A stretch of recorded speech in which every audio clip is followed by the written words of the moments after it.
দীর্ঘ সময় ধরে ইসরায়েলি বাহিনীর হাতে গাজা উপত্যকায় চালানো হয়েছে একের পর এক বিমান হামলা। কেড়ে নেওয়া হয়েছে হাজার হাজার প্রাণ। এক সময়ের সুদর্শন ইমারতগুলো মিশিয়ে দেওয়া হয়েছে মাটির ধুলোয়। এত কিছুর পরও ঘুরে দাঁড়ানোর পথে অবিচল গাজাবাসী। এমনই এক তথ্যচিত্র দ্য ফিনিক্স অফ গাজা সাড়া ফেলেছে বিশ্বমহলে। সেখানে অদম্য শক্তি নিয়ে গাজা ছাই থেকে পুনর্জন্ম নেবে বলে বার্তা দিয়েছেন ফিলিস্তিনি তথ্যচিত্রের নির্মাতা ইউসেফ আল হেলু। সেই বার্তা মনে প্রাণে গেঁথে আছে গাজাবাসীর অন্তরে। ধ্বংসস্তূপের মাঝেই থাকার জায়গা করে নিয়েছে ফিলিস্তিনিরা।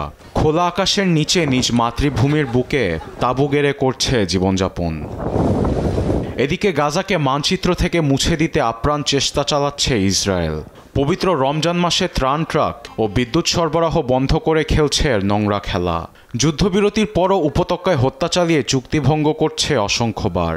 অন্যদিকে মার্কিন প্রেসিডেন্ট ডোনাল্ড ট্রাম্প দিচ্ছেন হুমকি ধামকি। তবু জন্মভূমি ছাড়তে নারাজ ফিলিস্তিনিরা। যুক্তরাষ্ট্র ও ইসরায়েলের এমন আচরণে তাদের বিরুদ্ধে একত্র হয়েছে আরব বিশ্বসহ ইউরোপিয়ান ইউনিয়ন। জানান দিয়েছে যে তারা ফিলিস্তিনিদের পক্ষে।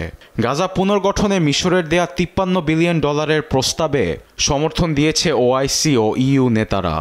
গাজা খালি করার বিকল্প পরিকল্পনা হিসাবে প্রস্তাবটি বুড়ো আঙ্গুল দেখিয়ে দিয়েছে মার্কিন প্রেসিডেন্টকে, যা গাজার জন্য নিয়ে এসেছে এক আশার আলো।